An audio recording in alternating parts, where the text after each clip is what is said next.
One U.S. Marine division was surrounded by 11 divisions of Chinese and communists. The odds Las Vegas was 15-1. His company was 320 men strong, and when the smoke cleared, we won.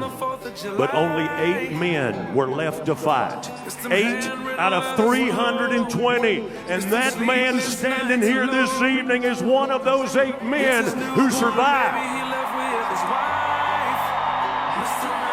He fought in the daylight. He cared for the wounded at night. This warrior is wearing the exact same uniform he wore in 1952, over 70 years ago.